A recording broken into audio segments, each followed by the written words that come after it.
আসসালামু আলাইকুম ওয়া রাহমাতুল্লাহ।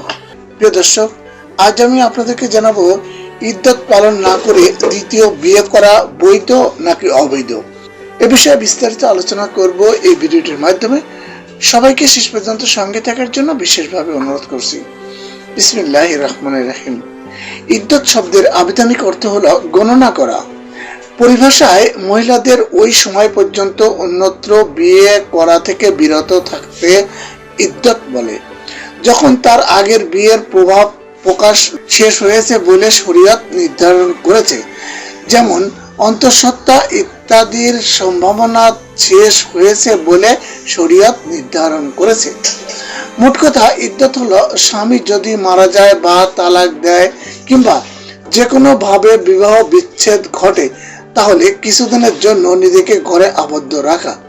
সেই সময়ের মধ্যে ঘর থেকে জরুর কাজ ছাড়া বের হওয়া যাবে না এবং অন্যত্র বিবাহ বন্ধনে আবদ্ধ হওয়া যাবে না। ইদ্দত পালন করা মহিলাদের জন্য আবশ্যক। তালাকের মাধ্যমে বিবাহ বিচ্ছেদ হলে 3 হায়েজ পরিমাণ সময় হলো ইদ্দত। তাই আল্লাহ তাআলা বলেন, আর তালাক প্রাপ্তা নারী নিজেকে অপেক্ষায় রাখবে 3 হায়েজ পর্যন্ত। এটি সূরা বাকারার 228 নম্বর আয়াতে বলা হয়েছে। আর যদি স্বামী মারা যায়, তাহলে স্ত্রীকে 4 মাস 10 দিন ইদ্দত পালন করতে হবে। এ বিষয়ে পবিত্র কোরআনে এসেছে, তোমাদের মধ্যে যারা স্ত্রী রেখে মৃত্যু মুখে পতিত হয়, তাদের স্ত্রীরা 4 মাস 10 দিন প্রতীক্ষায় থাকবে। এটি সূরা বাকারার 234 নম্বর আয়াতে বলা হয়েছে। এই প্রশ্নে উল্লেখিত ইদ্দত পালন না করে কোনো নারী যদি দ্বিতীয় বিয়ে করে, ওই বিয়ে সহিহ হবে না। কেননা আল্লাহ তাআলা ইদ্দত চলাকালীন সময়ে বিয়ে করাকে হারাম করেছেন। ওই সময় কাউকে বিয়ের ইচ্ছা করাও জায়েজ নেই।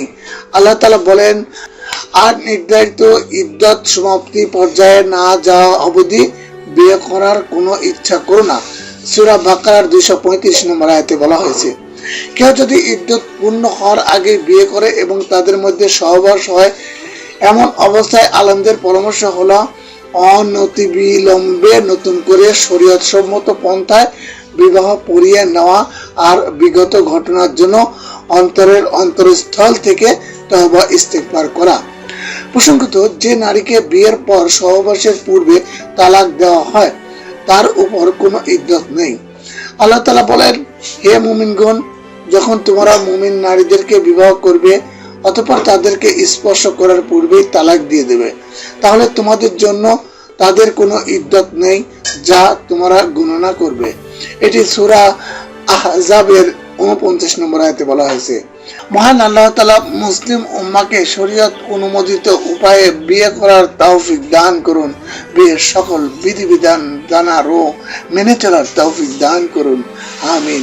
প্রিয় দর্শক, যদি আমার ভিডিওটি ভালো লেগে থাকে এবং এই ধরনের ভিডিও আরো পেতে চান, তাহলে অবশ্যই চ্যানেলটি সাবস্ক্রাইব করবেন এবং ভিডিওটি শেয়ার করে সকল মুসলিম ভাই বোনদের কাছে পৌঁছে দিবেন। সবাই ভালো থাকবেন। আল্লাহ হাফেজ।